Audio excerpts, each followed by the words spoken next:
Hoy entrevistamos a Antonella Tambasco, ingeniera química del Ministerio de Industria, Energía y Minería del Uruguay, quien nos va a explicar en qué consiste el etiquetado y todo lo que necesitas saber para que tu compra sea más fácil y no te engañen. Acompáñanos en este nuevo episodio de Volt FM. Muchas gracias, Antonella, por recibirnos hoy. Vamos a hablar un poquito del etiquetado y bueno, entender un poco esto que se viene, a ver de qué se trata. Y bueno, y para ahí también las personas que nos están viendo, que nos están escuchando, pueden tener un poquito más de información a la hora de por ahí encontrarse con un vehículo eléctrico y saber qué preguntar, qué decir o cómo leer eso, ¿verdad? Bien. Entonces, por ahí la primera pregunta que tengo para hacerte es exactamente, ¿no? La etiqueta de eficiencia de vehículos 0 kilómetro. ¿Cuáles son las cosas que deberíamos ver, las variables que comunican, ¿no? ¿Qué debería esperar la gente? Claro, la etiqueta de eficiencia energética para vehículos, primero, como decías vos, aclarar que es para vehículos nuevos, que solamente es para vehículos, lo que se llama vehículos livianos, o sea, autos, SUV, camionetas y furgones, pero livianos, o sea que no vas a encontrar en todos los vehículos de etiqueta, pero sí la tenés que empezar a ver en estos vehículos. ¿Qué es la etiqueta de eficiencia energética? Es una etiqueta informativa sobre el rendimiento del vehículo, o sea, cuántos kilómetros puedo recorrer con 1 litro de combustible o con 1 kWh, y ahora explicamos las 4 etiquetas que hay hoy en el mercado, y también las emisiones de CO2 que ese vehículo emite por kilómetro que recorre. Esa es como la información básica que tenés que buscar en la etiqueta, o sea, cuántos kilómetros por litro puedo hacer con ese vehículo y cuánto es la emisión de CO2, si también tenés un interés, digamos, por lo medioambiental por kilómetro. ¿Y ahí por qué te parece que para el consumidor, digamos, esta información es importante? O sea, ¿por qué aparece ahora? ¿Qué le aportaría a quien va a comprar un vehículo 0 kilómetros? En el etiquetado de eficiencia energética, tanto en otros equipos, como ya hay hace muchos años en Uruguay, pero en vehículos en particular, que también hay en el mundo, lo que te aporta es como a desmitificar datos de consumo. Vos capaz que pensás que con un motor más chico o con un tipo de vehículo vas a consumir menos, pero no tenés la información siempre de primera mano y sobre todo lo que no tenés es la comparativa. Capaz que la empresa tiene sus datos y hizo muy buenos ensayos, pero no sabés si están hechos con las mismas condiciones con el otro vehículo que vos te vas a poder comparar. Entonces, nosotros hicimos, mediante un mecanismo que está establecido en nuestra reglamentación, una norma técnica que toma un ensayo y que vos vas a saber que ese vehículo en un laboratorio se ensayó igual que el otro que estás comparando. Y lo pones en tu variable de elección, digamos. Capaz que vos tenés otras cosas, temas de seguridad vial, temas de prestaciones del vehículo que también tenés que decidir, pero bueno, dentro de un rango de condiciones que también empieces a considerar la eficiencia energética, el consumo de ese vehículo, porque te trae también beneficios económicos, ¿no? Porque vas a ahorrar combustible o energía si es eléctrico, digamos. O sea que podría ser como, por ejemplo, capaz que un usuario que va a comprar un 0 kilómetro mira, no sé, las estrellas de Latin Cup, ¿sí? De seguridad, y es como un parámetro igual para varios vehículos y tiene como un número de estrellas, y si tiene más estrellas es más seguro, si tiene menos, capaz que es menos seguro. Interesa como un análogo, pero para el tema de consumo. Claro, o sea, nosotros tenemos para electrodomésticos sí una clasificación que va de la A a la G. Con vehículos esta primera etiqueta no tiene esa clasificación de la A a la G. ¿Por qué? Porque nuestro mercado era muy diversificado. Entonces preferimos primero tener los datos informativos y luego sí empezar a analizar si es más sencillo para el usuario una letra comparativa. Pero lo puede hacer, o sea, vamos a hablar más adelante, pero toda esta información también está online, entonces vos podrías descargar y ordenar por rendimiento y es hacer ese comparativo, digamos. Pero si vos ya estás mirando 2 vehículos, o sea, ya te elegiste 2 o 3 modelos, lo más importante es mirar, por ejemplo, el rendimiento en ciudad te va a dar los datos de kilómetro por litro. Cuantos más kilómetros, cuanto más alto es ese número, más kilómetros puedes hacer con 1 litro de combustible, entonces es el más eficiente. Bien. Perfecto. Te iba a preguntar otra cosa, pero capaz que lo vamos después. Esto como, pensando en el sistema de etiquetado, ¿no? ¿Cómo se integran lo que hay actualmente? Y por ahí capaz que para repasar lo que hay actualmente, como para que por ahí alguien que no sabe entienda dónde están esas otras etiquetas, porque por ahí esto está arrancando para los eléctricos, pero hay para otros vehículos, alguien no sabía, entonces ¿cómo conseguirlo? Claro. Nosotros tenemos el etiquetado de eficiencia energética para equipamientos que incluye vehículos. En un equipamiento de tu casa lo vas a poder ver en un aire acondicionado, ahora empezaron las LED también, o sea, va a estar gradualmente, vas a empezar a verlo, porque recién está arrancando el registro. Están los calefones, obviamente también, y las heladeras. Los vehículos en realidad a combustión ya están desde septiembre del año pasado, desde 2024 que está esa exigencia. Después entraron los híbridos y ahora desde el 28 de septiembre los eléctricos. O sea, fue progresivo en la cantidad también de ventas que tenían esos vehículos. Por más que hay muchísimo eléctrico hoy que se comercializa, todavía combustión sigue siendo la mayor proporción del mercado. ¿Qué es el Sistema Nacional de Eficiencia de Etiquetado de Eficiencia Energética? Es el marco regulatorio que tiene el Ministerio de Industria, Energía y Minería, y que también la URSEA, la Unidad Regulatoria de Servicios de Energía y Agua de Uruguay, forma parte. ¿Por qué? Porque hay un control. O sea, para que sepan también la gente que la etiqueta no es solo voluntaria, o sea, es obligatorio que esté esa información en los puntos de venta. Y también para poder ingresar un vehículo al país, tiene que tener el comercializador la información, lo que se llaman los certificados, los ensayos para poder ingresar. Además hay una tercera parte, un organismo de certificación que controla esa documentación y luego ese registro va a URSEA y es donde se puede descargar.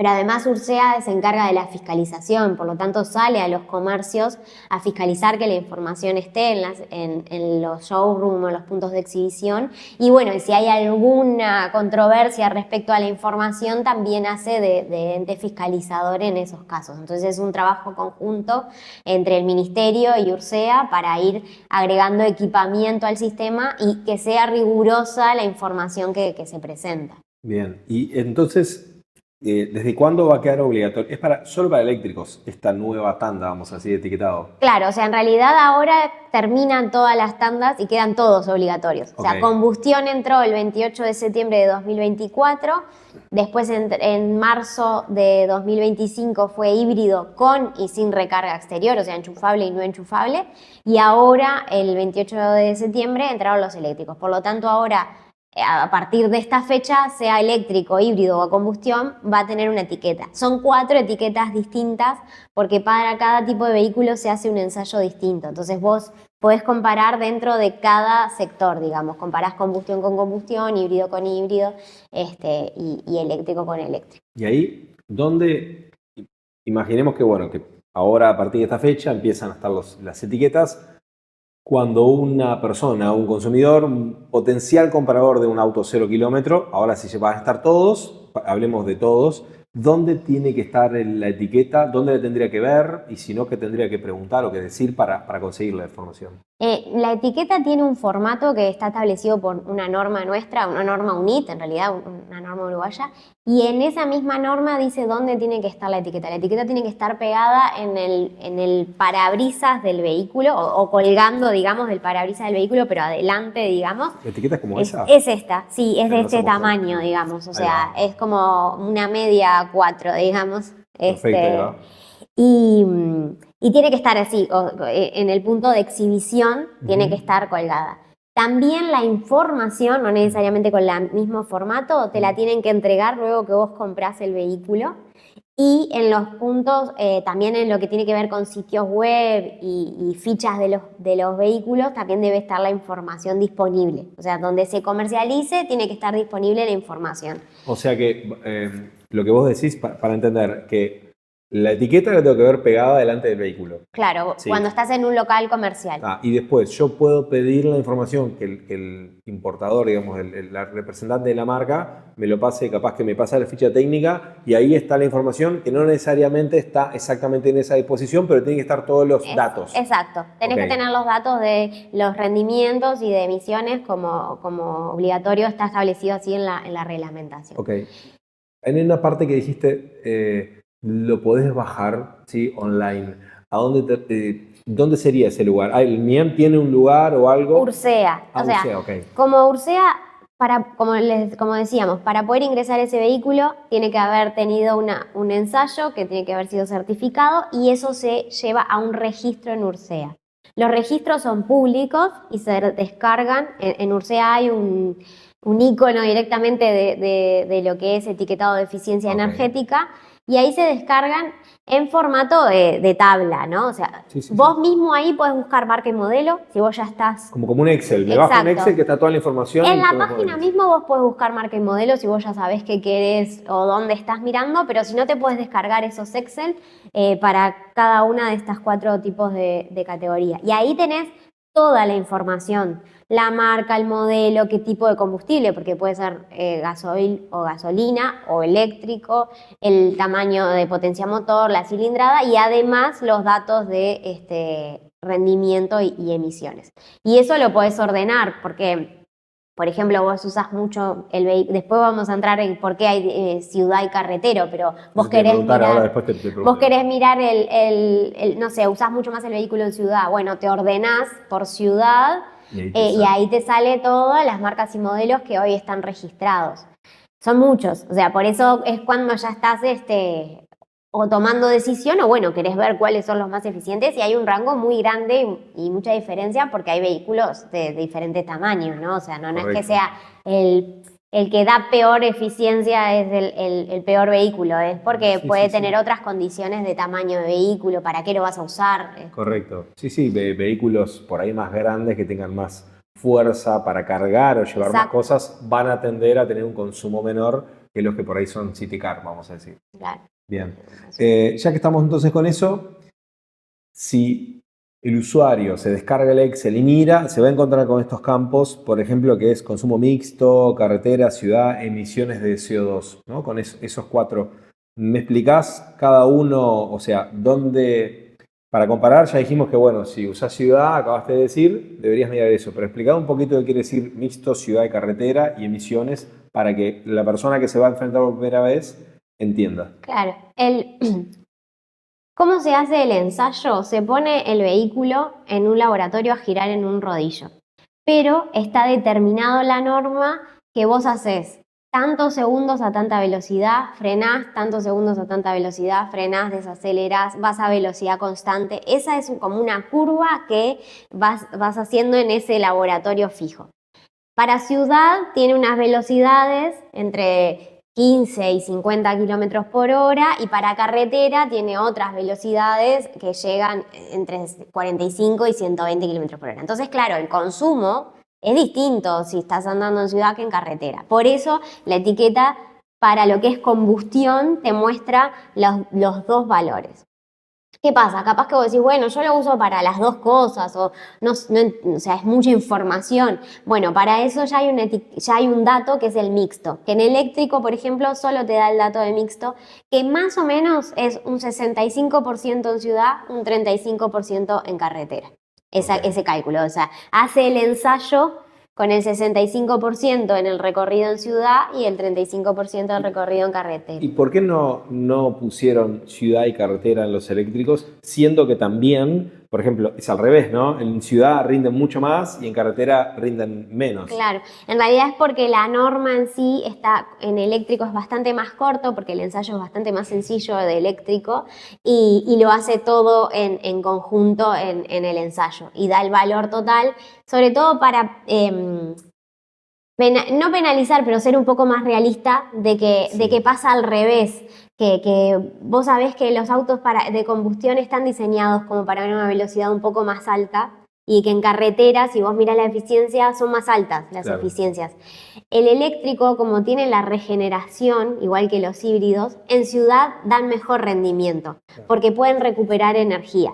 Entonces, por eso está hecho en el ciclo mixto, digamos, para cubrirse de cierta manera. Igualmente, después puede que no te dé ese valor tal cual porque hay muchas condiciones. Esto que decimos de un manejo defensivo, un manejo eficiente, también hace que puedas tener esos valores o las condiciones de las propias ciudades. Pero... Sí, para mí eso está bueno y que sea un poco más conservador está bueno porque hemos visto también en algunos episodios del podcast anteriores de que esto de las normas, ¿no?, que hay de autonomía, y que hay distintas normas, y por ejemplo te vas a la norma china, viste, la CLTC, y es como que la verdad que a las veces prácticas bastante más benevolente, después te vas a otra, entonces lo que nosotros siempre decimos en los usuarios es, van a ver la autonomía y bueno, preguntá, porque a veces no ponen, o mirá la letra chica de, che, ¿con qué norma se midió? Porque capaz que el resultado real, capaz que nunca lo lográs. La verdad que con la norma china, no sé, tenés que ir en bajada y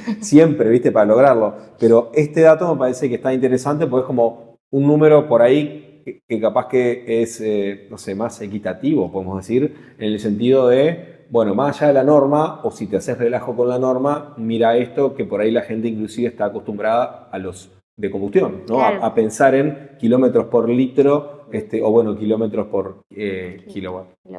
Sí, pasa con las normas. La norma que nosotros estamos adoptando sigue un ciclo que se llama NEDC, New European Driving Cycle, que si bien se llama New, no es el más nuevo, o sea, el más moderno en el que Naciones Unidas y Europa ha avanzado es el WLTP, pero bueno, nosotros también teníamos que acompañar lo que estaba haciendo la región y no ser mucho más exigente de los ensayos que ya había y que ya estaban realizados. Esto se trabajó también muy en conjunto con los importadores para que sea información fidedigna y que tuvieran la información. Entonces, lo bueno es que todos están ensayados con NEDC. Lo que no quiere decir que nosotros avancemos en un futuro y exijamos una norma más como se ha hecho con otras cosas. O sea, nosotros vamos viendo qué pasa con el mercado, cómo van dando los valores. Entonces va a ser comparativo. Vos vas a poder mirar valores de autonomía o de kilómetros, kilowatt hora, comparativos con el mismo ensayo. No te va a pasar de estar mirando autonomía con dos normas distintas, porque eso es lo que no se puede hacer en la etiqueta. Claro. Sí puede ser que capaz que cuando veas algún ensayo todavía más exigente, de un poco menos. En algunos países, por ejemplo, le hacen un factor, lo afectan por un 20% para decir, bueno, me cubro de que es este valor menos un 20%. Pero sí, o sea, la norma que hoy sigue el ciclo nuestro es el NEDC. Igual estamos al pendiente y se hizo ya para combustión en la actualización. Se podía usar el WLTP, pero había una ecuación de conversión para llevarlo a NEDC, avalada por Europa también, que en eléctrico no existe. Entonces estamos al pendiente de qué pasa. Hoy ya hay igual un montón de modelos certificados en eléctrico, a pesar de que recién empezó el domingo. O sea que tuvieron esa información y pudieron presentar los ensayos. Bien. Pero sí. Y después el otro dato en realidad de emisiones de CO2 que me quedó. En eléctrico en realidad fue una decisión del comité, digamos, cuando se hizo la norma técnica, que dice cero emisiones. Son cero emisiones locales, o sea, ese vehículo no emite CO2 al estar circulando, no es el ciclo de vida del vehículo. Una vez que pisó Uruguay y arranca a andar y la emisión es cero. Claro. Se podría haber considerado, por ejemplo, lo que emite, producir la energía eléctrica que consume ese vehículo, pero no es comparativo con lo que dice, si no, no sería comparativo con la de combustión. La de combustión es claro, las estás emisiones. Contando cómo viene el combustible. Claro, no estás contando emisiones de cómo generaste ese combustible. Entonces, sí. Bueno, fue una decisión. Hay otros países que sí toman un factor de red o un estimado, pero nada, aclarar eso de que es cero emisiones locales, digamos. Claro, no, bueno, y acá también tenemos la suerte de que la energía eléctrica, casi el 100% es renovable, es energía limpia, entonces también como que te vas a capaz que ponerte a hilar fino en algo que no te va a afectar demasiado. Claro, era muy bajo el valor si se consideraba por la generación eléctrica, y hacer un ensayo de ciclo de vida es otra etiqueta. O sea, tendrías que hacerlo para los dos, para cómo se fabricó el de combustión y cómo se fabricó el eléctrico. La complicamos ahí más. Claro, y ahí ya es como mucha información. Lo importante ahora es que por lo menos la gente empiece a mirar que está esta información de la eficiencia y bueno, ojalá evolucionemos a más información. Pero... Bien, otra cosa que se me ocurre también como para que las personas que nos están escuchando, que nos están viendo, es cómo la etiqueta a ustedes les parece que ayuda a los consumidores a comprar pensando en el primer auto, ¿viste? Y que tengo que hacer las cuentas, capaz más del lado también monetario, no sé, en el sentido de decir, bueno, ok, me compro mi primer auto, tengo que sacar un préstamo del banco y hago todo, y estoy eligiendo uno, y viste que el primer auto, a veces cuando ya vas por el segundo o tercer auto, un poquito más de experiencia tenés, pero viste que el primero, y siendo eléctrico, a veces puede armarse hasta más relajo porque hay como, tengo que aprender de qué se trata la electrificación, la movilidad eléctrica, y además esto es nuevo. Entonces, ¿cómo esto podría ayudar a ese usuario que compra por primera vez un auto eléctrico? Sí, si ya está, primero saber si ya eligió que va a ir por eléctrico. Si se va a comparar entre eléctrico y combustión, en realidad lo puede hacer también. Lo más sencillo quizás es ya compararse, lo que le va a importar, digamos, es lo económico. Obviamente la eficiencia, pero ya es más eficiente, digamos, el eléctrico, pero después también la parte económica. Entonces puede, si está comparando con el de combustión, ya sabe cuántos kilómetros hace por día, por ejemplo, ¿no? O sea, ponele que haces 10.000 kilómetros al año, o sea, que 30, 40 por día o una cosa similar. Y vos decís, bueno, yo ya sé los kilómetros que hago al año, son 10.000. Lo multiplicás por el precio de la nafta, 78 pesos. Ahí tenés que vas a estar consumiendo alrededor de 78.000 pesos al año. Con el presupuesto que si me compro un vehículo de combustión que tiene ese rendimiento, es el presupuesto que debería gastar más o menos según la cantidad de kilometrajes que hago. Claro. Usamos un rendimiento de 10 kilómetros por litro. Correcto, vos vas a cambiarlo, ese es el dato que vos cambiás todas las veces que quieras comparar. Agarrás otro valor de etiqueta, cambias ese 10 por 15, 16, 14 y volvés a hacer la misma cuenta. Ahí tenés pesos al año por combustible. En el de energía eléctrica también, vos ya tenés de vuelta los 10.000 kilómetros, tenés el dato lo vas a pasar a kilowatt hora, lo multiplicás, por ejemplo, por 4 pesos. Ahí depende cómo vas a cargar tu vehículo, si tenés la posibilidad de cargarlo en tu casa o si vas a tener que usar puntos en vía pública o en lugares donde haya cargadores. Ahí cada UTE, pero también los privados tienen puntos de carga, cada uno tiene como su propia tarifa y en general está compuesta por un precio fijo y después un precio por kilowatt hora. Entonces tendrías que hacer tu cuenta de decir, bueno, capaz que si yo hago 40 kilómetros por día y mi auto tiene como 300 kilómetros de autonomía, es el otro dato que vas a mirar en la etiqueta, decís, bueno, lo voy a cargar una vez por semana. Y entonces ahí ves si o lo cargas poco en tu casa o lo cargas una vez toda una noche en tu casa tranquilo, o si no tenés la posibilidad, no tenés estacionamiento o lo que sea, vas a ir, pero no vayas muchísimas veces a la semana porque no precisás por los kilómetros que vos haces y ahí tenés un costo fijo y un costo por energía. O sea que esos 4 pesos, como para repasar esos 4 pesos que nosotros hicimos la cuenta, es exclusivamente si vos cargas en tu casa con la energía de UTE, ¿sí? Y con un cargador X, puede ser un cargador de emergencia, vamos a decir, el que va al Yuco directo, o un cargador lento de 7 kilowatts. Exacto. Okay. Exacto. Y teniendo tarifas multihorarios, o sea, pudiendo la triple cargar, tarifa con el... Ahí va, con sí, triple o doble con contador inteligente. Bien. Sí, porque te conviene más cargarlo en la madrugada, por decirlo. Correcto. Y si en cambio yo cargo en la red de UTE, vamos a decir, o alguno de los privados que están, ahí tengo que tener en cuenta que el precio del kilowatt hora va a depender de la tarifa de ese privado, ¿no? Exacto, de ese punto. Bien. Que igualmente va a ser menos que lo que sea el consumo en nafta, no solo por el precio, sino porque es más eficiente, o sea, con la misma energía. Lo que pasa es que hablamos de litros y de kilowatt hora. Nosotros hablamos de tonelada equivalente de petróleo, que no es muy amigable, pero es una forma de llevarlo como a las mismas, o podríamos hablar de kilowatt hora, o sea, o kilocalorías, o sea, llevarlo a energía que consume. El motor eléctrico es más eficiente que el motor a combustión. Correcto. Entonces, por eso, además de las tarifas, vas a tener ese ahorro, digamos, económico. Sí, además hay una cuenta también, que era como que yo había visto que el motor a combustión, inclusive del, vamos a decir, 100% de energía que recibe, en realidad utiliza muy poquito y desperdicia otro montón, ¿no? Era un porcentaje bastante alto, ¿no? Sí, como, no sé, más de un 60%. Una sí, cosa así, sí, es alrededor del 35% porque... 35% es lo que se utiliza de verdad y el resto se pierde. Tiene pérdidas, bueno, de energía térmica, ¿no? ¿Viste? Sí, por eso sí. Calienta. Pero la ventaja, por ejemplo, de un híbrido es que, por ejemplo, la energía que se pierde en el frenado la puede recuperar en eléctrico y por eso son más eficientes, aunque sean a combustión. Pero sí, en el eléctrico hay pérdidas también en la transformación, pero es mucho más alto en el de combustión. Bien. ¿Qué viene después? ¿Cómo ves que esta etiqueta, digamos, va a evolucionar?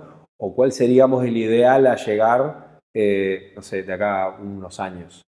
Sí, en casi todo proceso, además, lo que se hace es seguimiento. O sea, nosotros precisamos año a año saber si funcionó o no funcionó la etiqueta. Y no es fácil de medir, porque... Yo te iba a decir, ¿cómo lo miden? ¿Cómo Claro, sabes? ¿No o sea, vas a parar a alguien en una automotora a preguntarle, che, ¿entendés? ¿Te sirvió o no te sirvió? Claro, porque tiene un componente que es de cambio cultural y tiene un componente que es más comercial. O sea, tiene un componente que es las empresas empiezan a mirar sus propios vehículos y quizás decir, bueno, este modelo no lo traigo más porque en realidad me queda muy por abajo del resto de la eficiencia. O sea, ha pasado eso con equipos, con electrodomésticos, por ejemplo, ¿no? Entonces ahí vos el resultado que tenés final es ventas.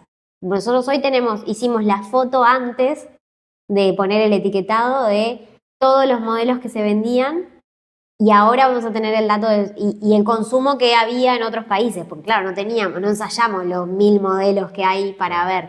Entonces tenemos la foto antes de que empiece el etiquetado de cómo era la distribución de los modelos y de la eficiencia. Y año a año hacemos el seguimiento de ventas que va pasando. Entonces, esas ventas van a estar internacionalmente, sirve. Pero ¿por qué sirve? Es difícil discriminar si sirve, porque el consumidor empezó a ponerlo en su ecuación, va a ser uno de los factores. Entonces, bueno, tiene en consideración la eficiencia energética al momento de compra y se empezaron a vender más eficientes, pero también porque el comercializador eligió tener o agregar en su cartera de modelos uno más eficiente, un vehículo más eficiente para tener esa información. Nosotros, por nuestra parte, nos reforzamos la información, o sea, que la gente sepa, empezamos ahora porque creemos que había un periodo en que todavía había stock de vehículos que ya estaban en el mercado y que no tenían la obligación de tener la etiqueta porque hay un plazo desde que está la obligatoriedad a stock de venta minorista también. Que ahora, por ejemplo, para eléctricos tienen hasta marzo para todo lo que ya estaba antes del 28 de septiembre, venderlo sin la obligatoriedad de tener la evaluación de la conformidad que se llama la certificación.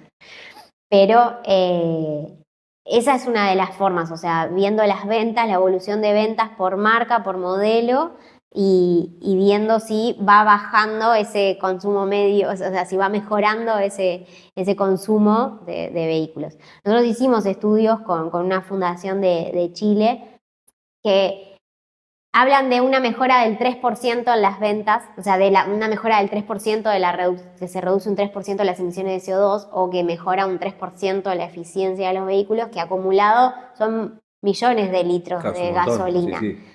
Año a año hasta 2040 proyectamos si siguiera esa tendencia que vos mejorás eso. Los primeros 2 años es muy difícil que vos ya veas resultados, salvo esto, una limpieza muy grande de algunos vehículos que dijeron, no nos vale la pena, porque aparte la certificación, el proceso tiene un costo, o sea, hay costos en hacer esto, el ensayo, por más que el ensayo vos ya lo podías haber hecho para otro país, hay un costo que el importador tiene que analizar, pero los beneficios por el ahorro energético, beneficios país y el ahorro en emisiones son mucho más altos a largo plazo. Se me ocurren algunas preguntas como para ir cerrando. Una es ver los números, y estuvimos hablando de cálculos que son relativamente simples, pero puede haber gente que diga, igual esto capaz que me complica. ¿Ustedes tienen pensado sacar alguna calculadora, algo como para que pongo los datos y ya me aparece automáticamente la información? Sí, o sea, hoy lo que tenemos es un Excel simplificado que lo llevamos a casi todas las ferias y lugares y que alguien les ayuda a hacer la cuenta. Vos le tenés que dar el dato de los kilómetros que haces al año o al mes, como quieras calcularlo, digamos, y elegir algún vehículo para poder usar algún rendimiento que ya está. O sea, no tenés que vos ponerte a hacer ningún valor. Y la idea es pasar a algún simulador, sobre todo también comparativo entre diferentes etiquetas, que capaz que eso es lo que hoy es más difícil si vos querés compararte eléctrico con combustión. Por eso la cuenta que hacíamos era en plata, digamos, que Claro. es la que vos podés hacer rápido. ¿Y ese Excel está para bajar o lo tienen? Lo tenemos nosotros disponible, y después hay para descargar. Ahí sí, más de costo total de propiedad que se llama, que es para que vos le agregues mantenimiento, costo de patente, o sea, los otros costos asociados y vos puedas decidir finalmente si te conviene o no el vehículo con los otros. Pero esos otros costos ya los tenés que conseguir con el concesionario. Claro, sí. Pero está bueno ese, porque generalmente es como el gran argumento que se utilizan los eléctricos, o para pasarse al eléctrico a veces es hacer el costo total de propiedad de un vehículo a combustible y después otro eléctrico, y cuando los comparás, ahí a veces, nosotros hemos hablado varias veces en el podcast de que mucha gente se lleva una sorpresa, más que nada, por ahí hace unos años cuando estaban un poco más caros los eléctricos, que hacías la cuenta y te terminaba dando, ¿viste? Ahora que siguen bajando de precio, supongo que eso debe ser más fuerte todavía. Claro, pero es interesante agregar, o sea, tiene menos mantenimientos porque tiene menos partes, o sea, no tiene aceite, claro, tiene menos partes móviles. El motor es súper simple. Sí tiene un tema de peso que a veces con vehículos, lo que es un ómnibus o cosas así, tiene un tema en el recambio de lo que es las ruedas. Neumático. Pero esa parte de mantenimiento yo creo que los vendedores la tienen mucho más clara y además son los que determinan el costo, ¿no? Claro, sí. Pero bueno, además hoy están exonerados los eléctricos tanto de arancel a la importación como de IMESI, pero eso ya lo ves en el precio final. Pero igual está bueno que la gente lo sepa porque, bueno, es un impuesto que hoy no lo tienen que pagar, digamos, para traerlo. Y en la ecuación es eso. Después, esto es anti-vehículo, ¿no? Pero es movilidad sostenible también. Después, si vos haces muy poquitos kilómetros, en realidad no te conviene ningún auto. O sea, te conviene bici, ómnibus, y cuando tenés que hacer algo muy servicios públicos, taxis, aplicaciones, remis. O sea, sí. Esa es la realidad. Si vos te podés mover a pie, no te lo compres porque después tenés que sumarle seguro, patente, o sea, todos esos costos que son fijos aunque lo uses poquito. Claro.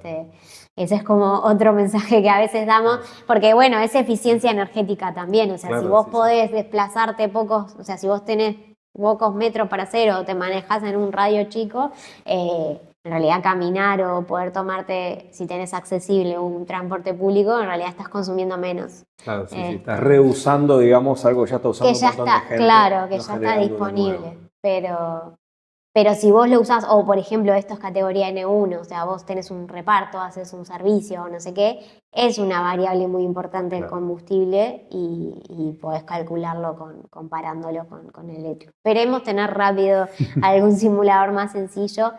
Muchos vendedores tienen el suyo propio, ahí te conviene chequear que sea el valor que está en la etiqueta, el que se está usando. Última pregunta. ¿Qué pasa si llego a la concesionaria y veo algún vehículo y no tiene etiqueta? ¿Qué tiene que hacer el usuario? Si estás si vas a un showroom de vehículos y es un vehículo nuevo, tiene que estar la etiqueta visible en el parabrisas. Si no está, preguntar al concesionario primero y bueno, en caso de que no la tenga y que sea un vehículo que ya debería estar abarcado, digamos, si es un vehículo liviano, ahí puede en Ursea hacer la consulta web, digamos, y dejarlo sentado, porque Ursea va a los comercios minoristas a ver que esté la información y que además la información coincida con la que está disponible en la web.